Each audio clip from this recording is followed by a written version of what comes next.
Hey there! Welcome to the Tailgate, the new sports segment here on SPTV. Probably replacing the Sports Hub. We're not sure yet. We'll figure it out. I'm Ashton Parker. We have Brody Kupsky and Liam Statz here. We're talking about one of the things I'm going to talk about is Bucks basketball and the All-Star break over this weekend. And I'm going to talk about Brewers baseball and their upcoming season. I'm gonna talk about point hockey and their upcoming tournament. Fantastic.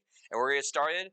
I think let's get started with some point hockey. I feel like it's local and it's very relevant here for this upcoming weekend. So, yeah, get us started. Well, this Friday and Saturday they're gonna play a 2-game series. So, by the way, before we start anything, I think it's really weird how the WIAC does their That's a great. No, that's absolutely true. because they say it's a 2-game series, so you have to win both. But then if they split the games, they play a mini game that is just a fourth period that they reset the score for. And so I think that they should just either do sudden death or best of 3, like literally any other conference in the history of the world that does hockey. No, I agree. It's like, why are they so scared to start playing on Sundays? I don't understand. I'm sure these guys, they probably have to travel and they got classes. Like sure, that's fair. It's something like, the extra game could go either way. I mean, obviously, one period's not going to do enough, honestly, I feel like. Well, in my opinion, it's this team just won a game. Now they have all of the momentum going into what is essentially a fourth period. They've got all of that momentum. They've just won. They know they can beat these guys. They're going to do it again, basically. I mean, I don't think I can remember too many. First off, there hasn't been too many mini games in recent history. There was one in Northland v. Superior the other day. The fact that went to a mini game is hilarious, but it's funny. But it's a weird rule. But they're going to face Stout in these upcoming 2 games. Stout's been very annoying for the Pointers. We won 3 games and lost 1 against them this season. We won our 2-game stint here in Point and then lost 1 in overtime up there in Stout. Kind of about that, but I think that Stout's got a good team. I think they're going to give a lot of. I think they're going to give Point a good run for their money. I think they can give a bit of a fight, especially since this season they kind of started out hot, kind of went on a skid a little bit, but then found their way back to winning games. And I feel like they have a pretty solid shot. Obviously, the Pointers have a way better shot than they for the Pointers, they just gotta play well this upcoming weekend and just win those games and look strong to hopefully make the NCAA tournament and make a good run there. Do you think that even if they don't win the WIAC tournament, do you think they're going to bid? I think they will. I think they have a better shot at getting a bid even if they don't win the WIAC because realistically their season has been pretty good. Honestly, I forgot the St. Norbert at the beginning of the season. Did they wasn't it like both OT games? Yeah, we had 4 OT games straight. That's fair. Yeah, so the beginning of the season was really rough, but they weren't bad, I would say, and they've haven't had an impressive season. They're of course WIAC play dominating as always, even though at the beginning of the season, I remember there were like lingering thoughts that maybe this is the year that Point doesn't win the WIAC regular season. What if they start struggling? Yeah, they just shoveled in all of the. They started by playing Wagner, and I think that was part of the reason why. Yeah. But then they started playing their 2 freshman goalie tandem in Smith and Proctor. Proctor's a stud, by the way. So, it's really upsetting that he got injured. But it's good news about that. Didn't tear anything in his knee. It was just a sprain, so he doesn't have to have surgery. He's going to be back next season. He's going to be amazing. Smith finally got some playing time in the final game of the season, and he pitched a shutout up in Superior. So I think that those 2 goalies are going to be more than ready to take over the. It'll definitely be good because losing a guy like Wagner, it's tough. He played a good career here at Point, but having that backup in the future, there's less to worry about finding guys. Finding guys that play hockey, it's tough. You got to search high and low to find those perfect guys that fit your scheme and kind of fit your system, really. Yeah, and the fact that both of the goalies are freshmen too, the Proctor and Smith, it's just good things for the future. I remember, Point is like the hockey school of Wisconsin, maybe even more so than Madison. For D3, I guess. Yeah, that's fair. And it's just it's really nice to see that, and I'm really excited for this upcoming weekend. And again, this is Wagner's last shot. This is his last WIAC tournament, if I'm correct.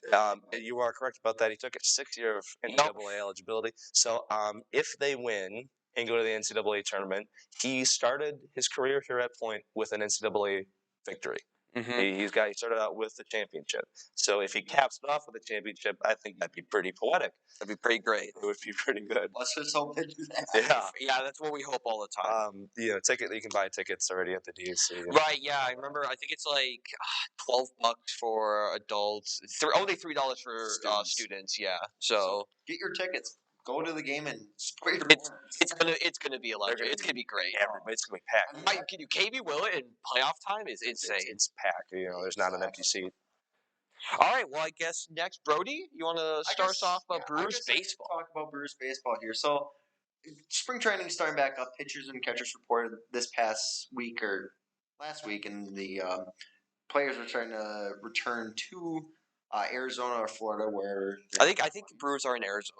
Brewers are in Arizona, and they kind of split half the teams either way. Doesn't matter; they still play baseball. So, so Brewers are starting the season off kind of a rough stretch right now because their top pitcher isn't happy with the team with contract negotiations and whatever it may be, and some of their pitchers are injured, and we're returning a team that's not as strong. Yeah, and bloated contracts and all that.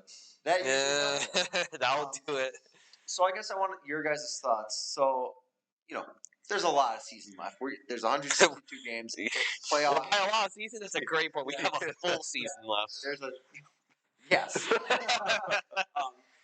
But I want your guys' thoughts on how do you think this Brewer season is going to go? Oh man, I really don't know, especially after last year. This team is chocked full of talent. It's a team that you expect to be almost a lock-in for the playoffs, but they failed to last year. And even though they were above 500, they struggled in areas that usually they haven't really struggled in. Last year they really struggled in the pitching, mainly bullpen. Starting pitching was fine. It was mainly the bullpen and closing out games that was the big issue.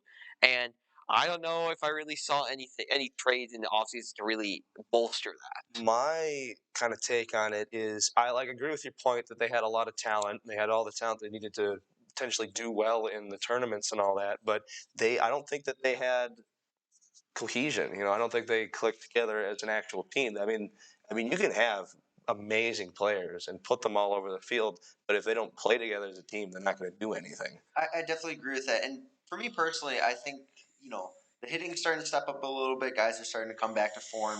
Their pitching is usually good as always, but like you said, Ashton, their closing pitching wasn't pretty. I mean, they're signing guys, Matt Bush, I thought maybe he'll come in and do decent, and then he gave up how many game-losing hits, and it just kind of blew their season up. And personally, I think it'll be a step up, hopefully. They did make a couple of good trades, or they signed a couple of good kind of underrated players that they traded like they always do. They always sign underrated players. That's just the Brewers' way. Exactly, which is nice. It's nice finding these guys, diamonds in the rough that you wouldn't think are going to do good. Maybe past their prime, but they have a career renaissance in Milwaukee there, and hopefully some of these guys like Jesse Winker.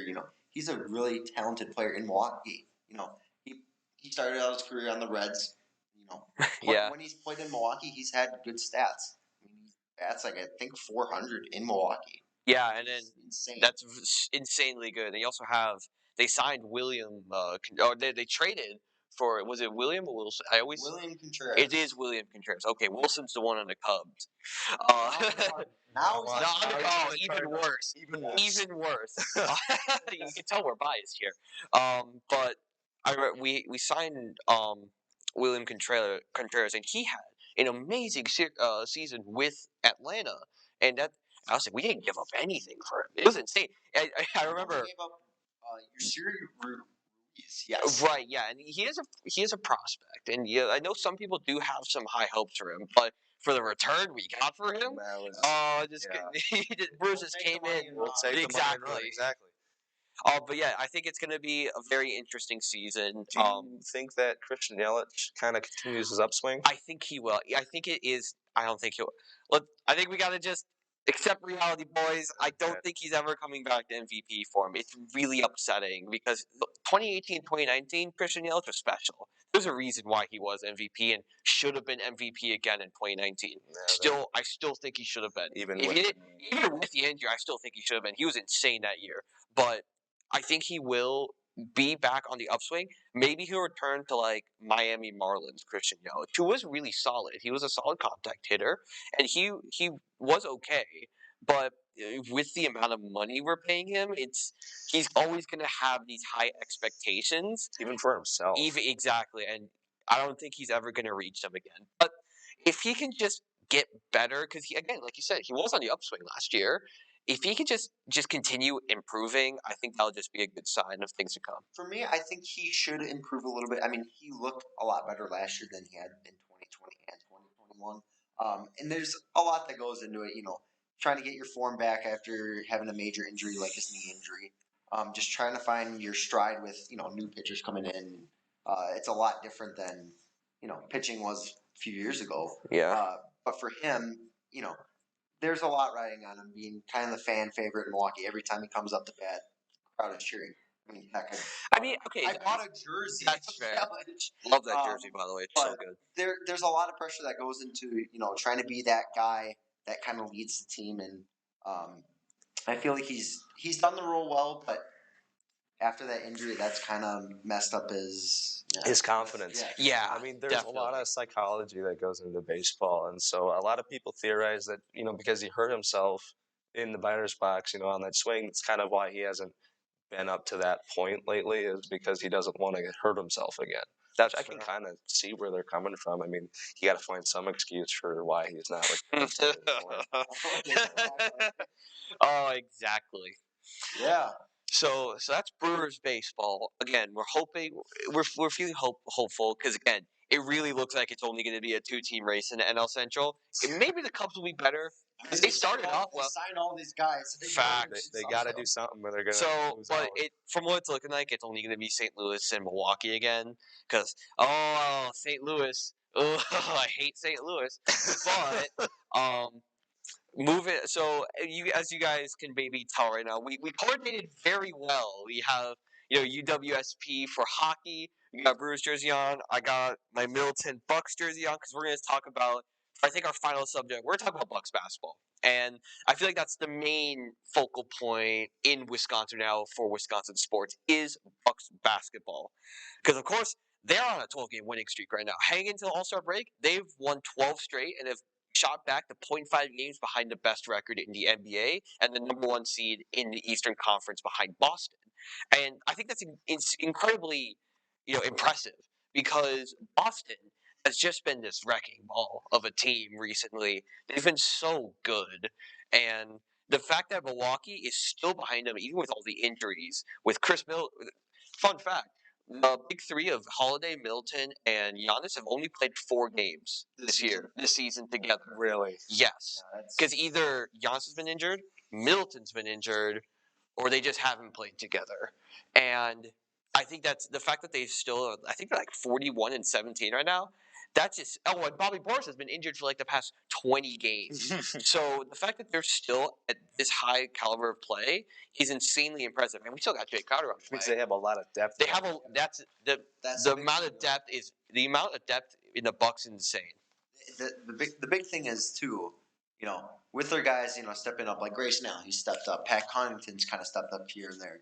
Drew Holiday, the guy's been a stud. There's a reason why he's an all-star. Exactly, he's been a stud, and guys are stepping up here and there just to fill out their role. With Giannis going down, Middleton going down, Bobby Portis going down. It's pretty huge, even though he was just he was the 6th man off the bench. Yep. He really stepped up early in the season. Since he's been hurt, it's kind of lacking, but the Bucks have been doing still pretty well without him, and especially it's shown in these last 12 games that they've won, and going into the All-Star break, it's huge. But the Bucks are they sometimes slack coming out of the break, and we'll see if that happens. Hopefully, it doesn't. Their first half is really rough. I had a question for the both of you, by the way. I love that light. Oh, it's back. Oh, the light shut off again. Lights Back going to on. the Fantastic. Keep going. It's all good. do you think Thanos kind of steps up? Thanasis? Is it Thanasis? Yeah, it's Thanasis, I think, Thanasis. All right. So, do you think he kind of steps up into his brother's shoes? Okay. Thanasis is a very interesting situation. So I do like him. I do like what he brings to the team. He brings a sense of energy to the bench and to the overall morale of the team that really can't be replaced. And I guess I guess his just reactions and all of the stuff that he does off the bench is very vital because there's that morale that comes with being a basketball team and having to play all of these games in just rapid fire succession that not very many people can do. And I think I think it's kind of impossible to fit into Giannis's shoes because one of the greatest players to ever play in the Bucks. Hell, even to play in the entirety of the sport, he's one of the best power forwards of all time. But what Thanasis does is he brings his own. He doesn't need to fit in his brother's shoes. He brings his own energy and his own style to the Milwaukee Bucks that I think warrants him being on the team. And I know a lot of people talk about like why are we paying Thanasis? He does nothing. He's just a bench. We're paying him for being a bench warmer. But I think people kind of undervalue him a little bit, and I think people give him a bit too much slack. Personally, I think he will probably never. Yeah. Giannis is this player that he's a freak, like everybody. He's a great freak. So he has. There's a lot to live up to with Giannis. But like Ashton said, he brings a lot of energy off the bench. He's usually the guy cheering. I mean, the Bucks could be down by 20, and they're throwing guys like AJ Green and whoever. Dude, AJ. Oh, can we talk about AJ Green? That Bulls game? That was insane. He went 5 for 6 from 3. Anyways, throwing guys like AJ Green in or Mamu. They'll throw guys like him in, and he's still hyped off the bench for guys. He's cheering for his guys, which is good for a team. You got to have that guy that will, boost your morale and just bring the team kind of together.